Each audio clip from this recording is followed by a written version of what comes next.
প্রচন্ড দ্রুত গতিতে আমি হাত চালাইতেছি, কারণ এই মাছটা আমি বেশিক্ষণ ফ্রিজের বাইরে রাখবো না। আজকে কি সুন্দর সুন্দর মাছ আনছে, দামি মাছ। আজকে ইল্লা মাছ আমি কাটার সময় নাই, এটা আপনি কাটবেন, ধুবেন, রানবেন, সবকিছু আপনি করবেন। আজকে আমি কিছু না, আমি সুগার পরিষ্কার করতেছি, আমি সুগার পরিষ্কার করবো। এটা করার আজকে আমার সময় নাই। এই যে ইলিশ মাছ, রায়ের মাছ, এগুলো সব কুটবেন, ধুবেন, রানবেন, তারপরে সবকিছু রেডি করবেন। তো দেখেন মনির মা সবকিছু আমার কাছে বুঝাই দিয়ে চলে যেতেছে, আমিও বুঝে নিলাম। রাই মাছ ধুইতে এই যে সবটি কাটতে বাইছে, তরকারি কাটে ধুইয়া মুইয়া আজকে রান্নার। আজকে এর মধ্যে আমার সময় নাই, আজকে রান্নার পালা, আমার পালা। আমি সুগার পরিষ্কার করতেছি, আমি সুগার পরিষ্কার করবো, আপনি রান্নাবেন, আমি খাবো।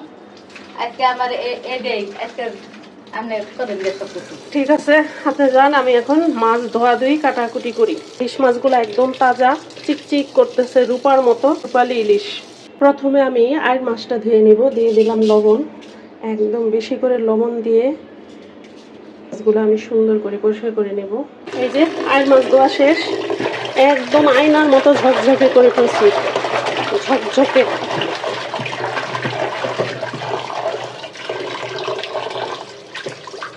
আইর মাছ ধোয়া হয়ে গেল, এখন আমি প্যাকেটে প্যাকেটে ভরে ফেলবো। এই যে একদম চকচকে হয়ে গেছে, মনে হচ্ছে যেন আয়না। হ্যাঁ, এরকম চিকচিক করতেছে। লবণ দিয়ে আমি ইচ্ছা মতো কষা দিছি। এই যে, আর আইর মাছ পছন্দ করেন কারা কারা? আমার সবচেয়ে পছন্দের মাছ হইল এই আইর মাছ। এখন ইলিশ মাছগুলা মানে এই যে আঁশগুলা ছাড়াবো আর কি। পেটের অংশটা আমি একসাথে রাখলাম, আর দুইটা লেজ এবং দুইটা মাথা একসাথে রাখলাম।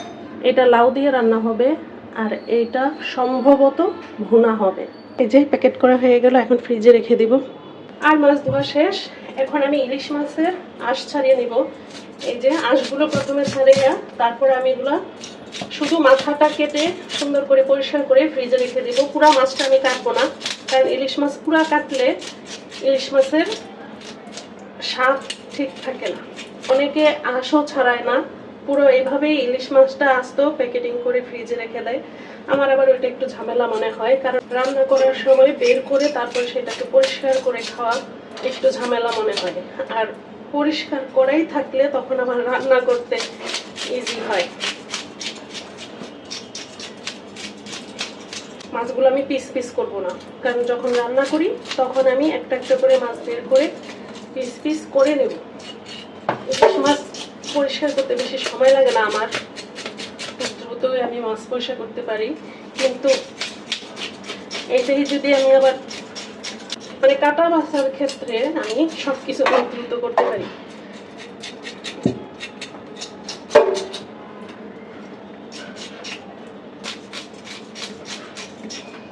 এর জন্য ইলিশ মাছগুলি আমি সবসময় নিজেই পরিষ্কার করি। আর আমার কাছে মনে হয় ইলিশ মাছটা আমি নিজে না কাটতে, নিজে পরিষ্কার না করলে একটু খুঁতখুত থেকে যায় মনের মধ্যে।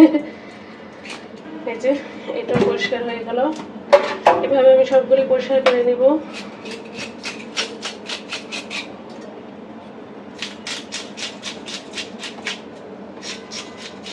ভিডিওটা একটুও টানবো না, যা দেখতেছেন তাই।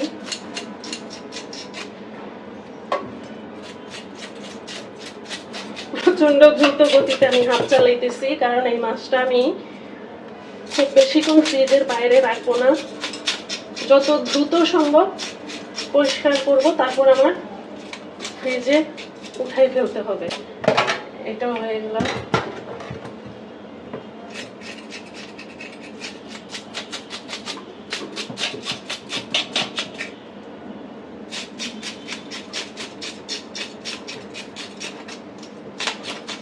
এটা দিয়ে খুব বেশি চাপ দেওয়া যাবে না, চাপ দিলে কিন্তু মাছের এই যে এই চামড়াটা ছিঁড়ে ফিরে যাবে। হ্যাঁ, একদম মাছটা হেভিজিভি হয়ে যাবে। এটা হালকা ভাবে টান দিলেই ইলিশ মাছের আঁশগুলি উঠে আসে, এটা অনেকেই বুঝে না। এখন আরেকজনের হাতে দিলে মনে করেন যে মাছটা ছেঁচড়া বেচড়া করে ফেলবে, সেটা আমি করতে যাব না।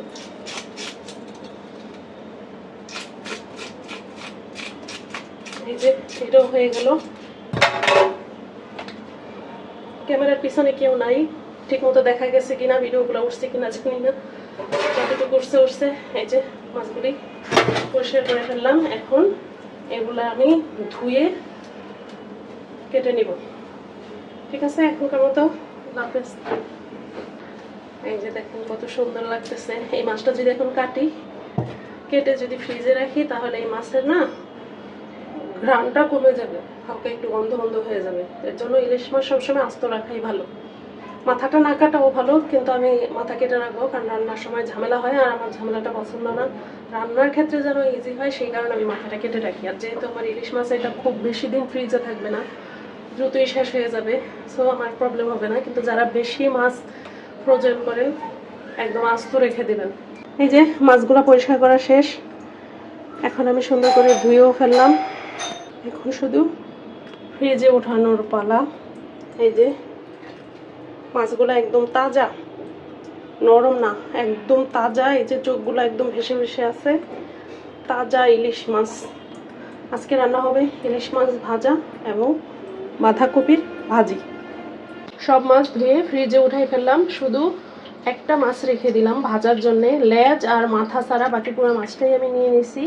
এটা আজকে শুধু ভাজা হবে, ভাজা ইলিশ মাছ ভাজা এবং বাঁধাকপি ভাজি। মাছটা একদম তাজা আর তেলে ভরা, সাদা ধবধবে মাছ। এই যে উল্টাই দিলাম। আর বলছিলাম না যে তেল উঠে ভরে যাবে, এই দেখেন মাছ কিন্তু অলরেডি মাছের তেলে ডুবে যাইতেছে।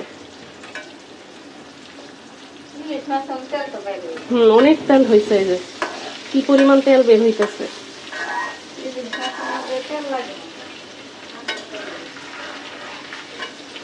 আর এই যে এগুলা কিন্তু আমি দেই নাই, বুঝছেন? এগুলো আমি জীবনও খাই না।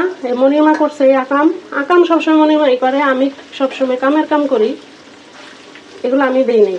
এই যে এগুলো মনিমা দিছে, বলে কি এগুলা নাকি খায়। এখন এগুলা খায় যদি আমরা মারা যাই, তারপরে বলেন এর দায় দায়িত্ব কে নিবে? আপনারা সাক্ষী।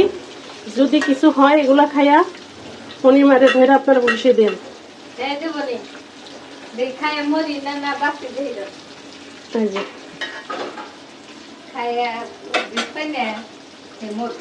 মনিমা কয় এগুলা নাকি মজা লাগে, মানুষ নাকি খায়, এর জন্য সে আজকে এই কাজ করলো। যাই হোক, করছে। এখন খাইয়া বাইসা থাকলেই হয়েছে। যদি বাইসা থাকি তাহলে আবার ফিরে আসবো, আর যদি মারা যায় তাহলে মনির মারা ধরেন আপনারা। ঠিক আছে, আল্লাহ হাফেজ। এই যে মাছটা চুলা থেকে নামাই ফেললাম। এখনো দেখেন এই মাছ থেকে কেমন ইয়ে বের হইতেছে। এগুলো কি ফেনা?